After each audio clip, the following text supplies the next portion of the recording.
न चले।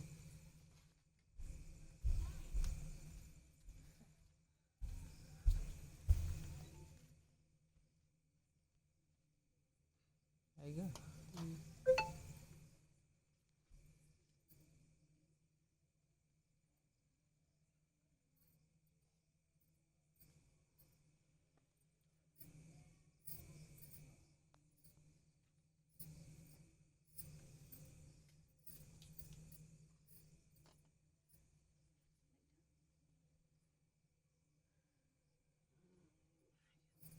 बनाओ तो ये इनका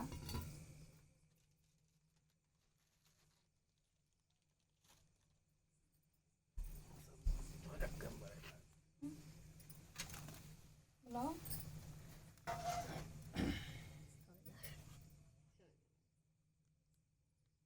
बनाओ दीदी इनका कथा के पढ़े क्या पढ़े दीदी आओ।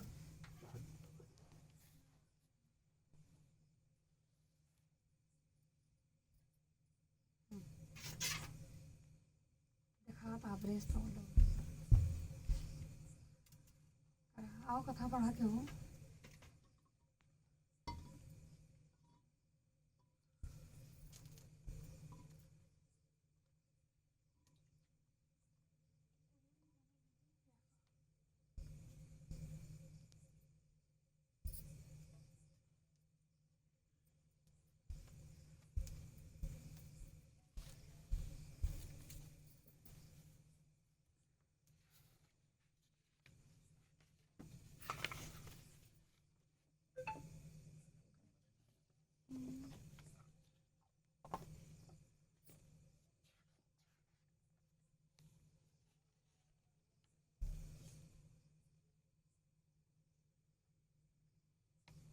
हाँ, इस दिन व्रत करके पटरे पर जल का एक लोटा भर कर रख लें।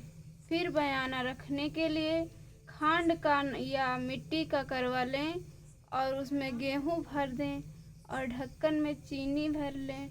उस पर 1 रुपया रख दें। रोली चावल गुड़ आदि से श्री गणेश जी का पूजन करें।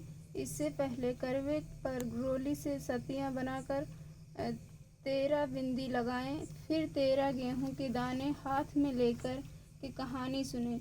कहानी सुनने के बाद करवे पर हाथ फेर कर अपनी सासू जी के पैरों में पड़कर वो करवा उनको दे दें। इसके बाद 13 दाने गेहूं के और पानी का लोटा अलग रख लें और रात्रि को जब चंद्रमा निकल आए तो चंद्रमा को आँख देकर बाद में भोजन कर लें। यदि बहन या पुत्री कहीं दूर बाहर रहती हो तो करवा गेहूं चीनी सहित 1 रुपया नगद रखकर उनके पास पहुंचा दें। सनातन धर्म की प्रथा के अनुसार कारक चतुर्थी अर्थात करवा चौथ कार्तिक मास के कृष्ण पक्ष की चतुर्थी को कहते हैं। सुहागवती स्त्रियों के लिए यह बहुत ही श्रेष्ठ व्रत है। स्त्रियां इस व्रत को पति के दीर्घ जीवी होने के कारण लिए करती हैं। इस दिन सुहागिन स्त्रियों चावल पीस कर दी कहते हैं। इस कर्म जैसी चूड़ी बिंदी बिछुआ मेहंदी और महावर आदि के साथ साथ दूध देने वाली गाय करवा बेचने वाली कुमारी का महावर लगाने वाली नई चूड़ी पहनाने वाली महाहारिन 7 भाइयों और उनकी इकलौती बहन सूर्य चंद्रमा गौरा और पार्वती आदि देवी देवताओं के भी चित्र बनाए जाते हैं। सुहागिन स्त्रियों को इस दिन निर्जल व्रत रखना चाहिए। रात्रि को जब चंद्रमा निकल आए तब उसे अर्घ्य देकर भोजन करना चाहिए। पीली मिट्टी की गौरा बनाकर उनका पूजन करना चाहिए।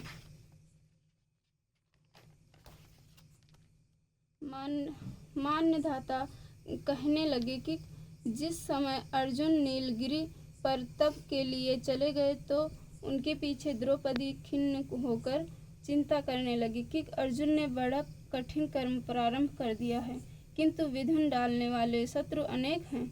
इस प्रकार चिंता करके श्री कृष्ण जी से सब विघ्नों का नाश करने का उपाय पूछने लगी। द्रौपदी ने कहा कि हे सर्व जगत के नाथ, आप मुझे एक ऐसा व्रत बताने की कृपा करें जिसके करने से भी विघ्न दूर हो जाए। श्री कृष्ण ने कहा, हे महाभागे, श्री पार्वती जी ने भगवान शंकर जी से जो कहा था, हे वराराहे, वही कारक चतुर्थी नाम का व्रत मैं तुम्हें कहता हूँ। तुम ध्यान पूर्वक सुनो।